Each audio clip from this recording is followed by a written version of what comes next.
नमस्कार दर्शक बंधु। आज ज्योतिषशास्त्र आउ एक टॉपिक नहीं आलोचना करवा जार नाम ज्योतिषशास्त्र रे भाग्यशाली युग। ज्योतिषशास्त्र रे भाग्यशाली युग माने समस्ते चाहती भाग्यशाली होगा जोगटा थिबा दरकार। जार जोग अच्छी से निश्चित भाव भाग्यशाली होता है। एबारे ज्योतिषशास्त्र भाग्यशाली योग आम केमिति जानिबा से विषय आम आलोचना करबा। आज आम आलोचना करबा मेष लग्न, सिंह लग्न, धनु लग्न। देखिए मेष लग्न, सिंह लग्न, धनु लग्न जातक व्यक्ति मानकर भाग्यशाली योग आम निर्णय करवा फाइंड करवा ज्योतिष शास्त्र रे भाग्यशाली युग केमिति हुए। एबारे आमे देखिचु मेष लग्न तार अधिपति मंगल, सिंह लग्न तार अधिपति रवि, धनु लग्न तार अधिपति बृहस्पति। ठीक ता विपरीत रे सिंह लग्न तार अधिपति रवि आउ धनु लग्न अधिपति बृहस्पति। एबारे तीन लग्न अधिपति एकत्र गोटे अंगानुअंगिक जड़ित गोटे ट्राइंग एस्पेक्ट रे एमाने निर्दिष्ट अछंती। एबारे आमे पूर्वरु आलोचना करिछु बहुत थर। एबे आलोचना करबा लग्न जदि आम एक धरी ताले एटा है जिवो 5 एर संख्या हबो 9। ठीक जदि आम एटा को धरबा लग्न एटा है जिवो 5 एटा है जिवो 9 सब गोटे गोटे ट्राइंग अच्छी 1 5 9 निर्दिष्ट ट्राइंग अच्छी जोटा कि यहाँ है 1 यहाँ है 5 यहाँ है 9। आम खोजिचु बर्तमान 1 5 9 गोटे त्रिकोणभुज सृष्टि करुछि। आम एकटा को धरचु कहीं ना एक हूँ लग्न। मनुष्यर लग्न हूँ से निज मुहूर्त जन्म मुहूर्त। 5 हूँ तार बुद्धि ज्ञान मंत्रणा आउ 9 हूँ भाग्य अदृष्ट गिफ्ट एमती। एबारे भाग्यशाली युग कौन जदि एकत्रित हो जाए 1 5 9 लॉर्ड बा अधिपति अर्थात मेष लग्न, सिंह लग्न, धनु लग्न क्षेत्र में जदि तीन जाक एकत्रित हो जाए लग्न रे बसे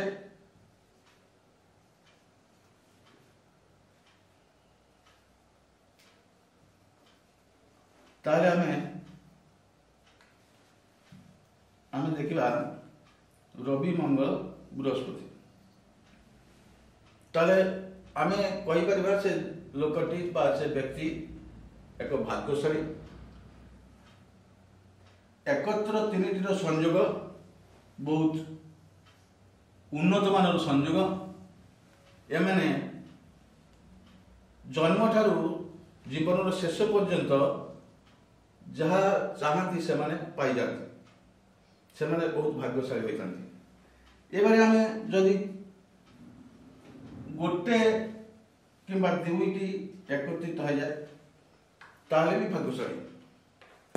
तीनोटी ग्रह जदि एकत्रित हुए अधिक भाग्यशाली होती। जदि विनिमय हो जाए प्रत्येक अन्यत्र क्षेत्र में बसे से भी हो जाए भाग्यशाली। एबारे मंगल रवि बृहस्पति निज निज स्थान में निज निजर अधिपति हिसाब से विराजमान जदि हुए ताहले आपण जानिबे से व्यक्ति जनक भी भाग्यशाली। जदि दुईटी ग्रह एकत्र जोग हुए मंगल सहित बृहस्पति युक्त रवि तार एकत्र ताहले से भाग्यशाली। एबारे भाग्यशाली कौन? भाग्यशाली माने से सब किछि पाई जाए, पढ़ाशुना बुद्धि ज्ञान संसार किसी समस्या न थाए, पितामाता श्रद्धा भाजन करे, एमती बहुत किसी से आ कर्म क्षेत्र में से भल परफॉर्मेंस करे, कर्म करे, एमती बहुत किसी लाभ करे। एबारे जदि लग्नाधिपति पंचमस्थ अच्छी तार निजर बुद्धि ज्ञान विवेक शक्ति भल रहिबो। जदि लग्नाधिपति नवम स्थान अच्छी ताहले तार भाग्य उज्जवल हम, से गॉड गिफ्ट पाइब, से जिते असुविधा पड़ो भगवान स्वयं आसती तार उपलक्ष किए आसी साहाଯ୍य कर। एमती आम बहुत किसी जानिबा जे भाग्यशाली युग यही तीन लग्न एकत्र त्रिभुज अच्छे ताले ये माने बहुत भाग्यशाली हे। जदि सेमानकर ग्रह प्रति कौन अशुभ ग्रह दृष्टि न थाए से संपूर्ण भाग्यशाली। जदि अशुभ ग्रह दृष्टि थाए कि बाधा विघ्न भाग्यशाली। जदि संपूर्ण अशुभ ग्रह युक्त हुए तेबे भी से भाग्यशाली। मन रखिए यही तीन लग्नर जदि मंगल रवि बृहस्पति, मंगल रवि बृहस्पति नवम पंचम लग्नस्थ नहीं अथच चतुर्थ स्थान अच्छी, यही लग्नर चतुर्थ स्थान, सिंह लग्नर द्वादश स्थान, जदि आमर धनु लग्न तार अष्टम स्थान, अशुभ स्थान थिले से भाग्यशाली। एबारे जदि सेमानक सहित कौन राहु युक्त है अथवा केतु युक्त है ताहले किछिटा बाधा सृष्टि करेंगे से भाग्यशाली जुगरे किछिटा घात प्रतिघात द्वारा किंतु से भाग्य जय करेंगे। ज्योतिष शास्त्र रे भाग्यशाली युग माने लग्न पंचम नवम जदि विनिमय हुए एकत्र हुए बा समस्त परस्पर को दृष्टि दिए ताले से भल भाग्यशाली हुए। एबे आमे क्रमान्वय भाव में सबू लग्नर भाग्यशाली हुए केमती प्रत्येक टॉपिक रे आमे आलोचना करबा विस्तारित भाव में। आमे तो वर्तमान यही लग्न पंचम नवम अधिपति को नेलु, यापर आमे कौ लग्नर कौन अधिपति कौटी अवस्थित अच्छी तार प्राधान्यता को, लग्नाधिपति सहित पंचमाधिपतिर अवस्थान कौन, भाग्याधिपतिर अवस्थान कौन, विस्तारित भाव में यही भाग्यशाली युग नहीं आम आग को बढ़ी चलू। 12टा लग्न समय सापेक्ष प्रत्येकर संपूर्ण एनालिसिस करूँ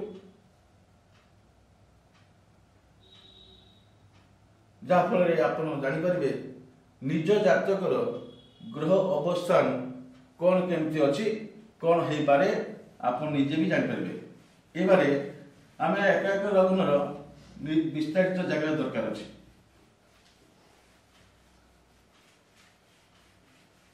ए क्षेत्र में मेष लग्न रे आज आम विस्तारित जाना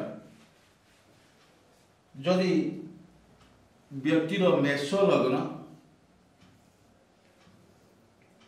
संपर्क ता सहित लग्न अधिपति पंचमाधिपति लग्नाधिपति आज यदि मेष लग्न आम पढ़ा जाना ताले मेष लग्न अधिपति मंगल, पंचमर अधिपति रवि, नवमर अधिपति बृहस्पति। एबारे पर्टिकुलर मेष लग्न जातकर यही तीन ग्रह निज निज स्वक्षेत्र थिले प्रथम भाग्यशाली। ନିଜେ ନିଜେ ଜନ୍ମରୁ ଶେଷ ପର୍ଯ୍ୟନ୍ତ ପ୍ରତ୍ୟେକଟା ବିଷୟ ଯାହା ଚାହିଁବେ ସେମାନେ ପାଇପାରିବେ। ସେମାନଙ୍କର ଘାତ ପ୍ରତିଘାତ ଥିଲେ ମଧ୍ୟ ତାକୁ ଭାଗ୍ୟଶାଳୀ ବନେଇବ। ଏବାରେ ଲଗ୍ନ ଅଧିପତି ସହିତ ଯଦି ରାହୁ ଯୁକ୍ତ ହେଇଗଲା, ତାର ଅପୋଜିଟ୍ରେ କେତୁ ହେଇଗଲା, ଯଦି ଶନି ଯୁକ୍ତ ବି ହେଇଗଲା, ଯଦି ଏ ক্ষেত্রে শুক্র যুক্ত হয়ে গেল, তারপরে বুধ যুক্ত হয়ে গেল, হইপারে জাতকর জন্ম সময় হইপারে। সেই সময় জন্ম হলে অষ্টগ্রহ বি রইপারে, সপ্তগ্রহ রইপারে, ষড়গ্রহ রইপারে, পঞ্চগ্রহ রইপারে, চতুর্থ গ্রহ রইপারে, তৃতীয় বি রইপারে, দ্বিতীয় বি রইপারে। সেক্ষেত্রে ভিন্ন ভিন্ন ফলপ্রদ আসে। ঘাত প্রতিঘাত কেমতি আসে সে বিষয়ে আমি আলোচনা করিবা। যদি এই পঞ্চমাধিপতি নবমাধিপতি লগ্নাধিপতি মঙ্গল স্বক্ষেত্র হয়েছে, এ ক্ষেত্রে এই লগ্নর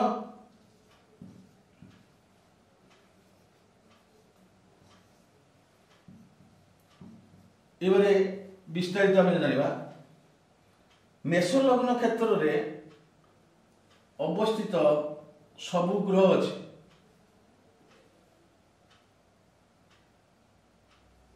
রবি বৃহস্পতি নিজ নিজ স্থাନରେ ଅଛି, ହେଇପାରିବ ନାହିଁ, କାରଣ ଏ ରବିଟି ତାର ନିକଟବର୍ତ୍ତୀ ହେଇପାରେ ବା ଏକତ୍ର ହେଇପାରେ। ରବି ସହିତ ଶୁକ୍ର ବୁଧର ତାରତମ୍ୟ খুব কম, 30 ডিগ্রি, 40 ডিগ্রি, 50 ডিগ্রি পর্যন্ত যাইপারে। এক্ষেত্রে আমি দেখিলু যে বৃহস্পতি একত্র হয়ে যাইছে, তো লগ্নাধিপতি সহিত পঞ্চমাধিপতি যুক্ত, আউ অন্যান্য গ্রহ সমস্ত যুক্ত।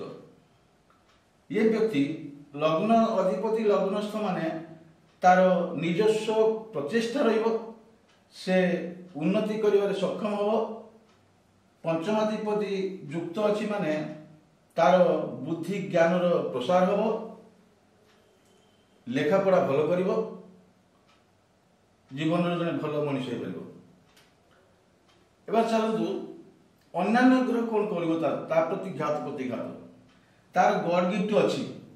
यही व्यक्ति जनकर मेष लग्न रे समस्त ग्रह एवं केतु सप्तमस्थ, भाग्यपति भाग्यस्थ।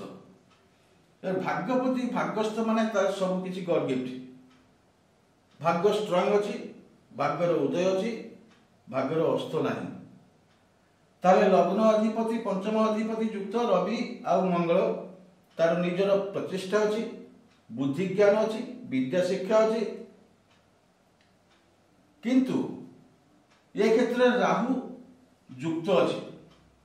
रवि सहित राहु युक्त अशुभ कारक ग्रह करे, किंतु मेष राशि ठारू वृष राशि पर्यंत अवस्थित राहु मनुष्यर भल काम करे, भल फल दिए। आउ सेही राहु ए क्षेत्र में तापाई मंगल कारक हबो, अशुभ बाधा हब नहीं, एटा निश्चित।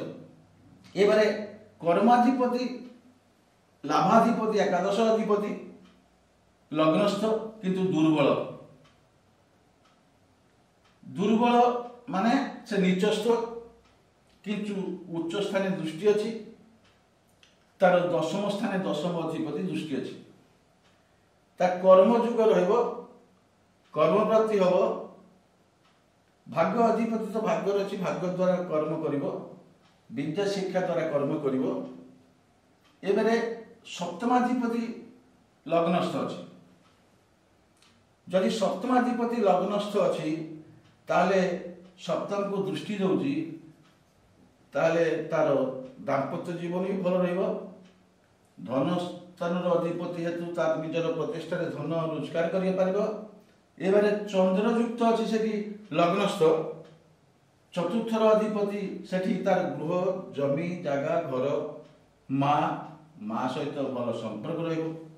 भाग्यपति तो भाग्य अच्छी, पितार आशीर्वाद पाइबो, पिता सहित सुसंपर्क रहिबो, माता पिता सहित संपर्क भी रहिबो।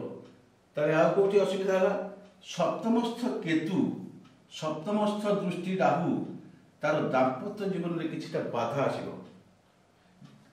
सप्तमाधिपति लग्नस्थ हेले सप्तम को दृष्टि थिले ताले जानिबा दरकार से विवाह करिबो कोनोसी परिचित पूर्व परिचित रिलेशन सहित करि परिबो। आउ रवि पंचमाधिपति हेतु तार शिक्षार आग्रह रहिबो। भाग्यपति भाग्यर अछि से उच्च शिक्षा करिबो।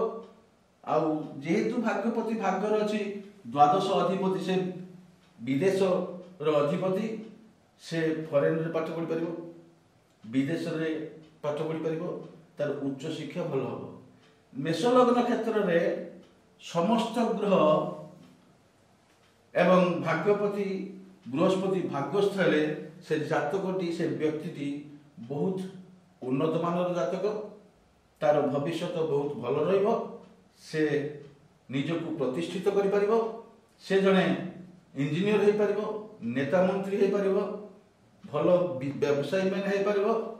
से तार इच्छा रे से चलिबो कारण भाग्यपति भाग्यर अछि, लग्नाधिपति लग्नस्थ पंचमाधिपति युक्त। एबे प्रथम भाग्यशाली जोग टॉपिक रे आमे मेष लग्न रे देखिलु। क्रमान्वय भाव परस्पर भावे आमे द्वादश लग्न पर्यंत देखिबु। मेष सिंह लग्न क्षेत्र रे जोड़ी हले एकत्र मंगल रवि बृहस्पति। एबे अन्यान्य राशि मानकर लग्न मानकर जोड़ी आमे देखिबा, हिसाब करिबा। आज एई पर्यंत नमस्कार, धन्यवाद।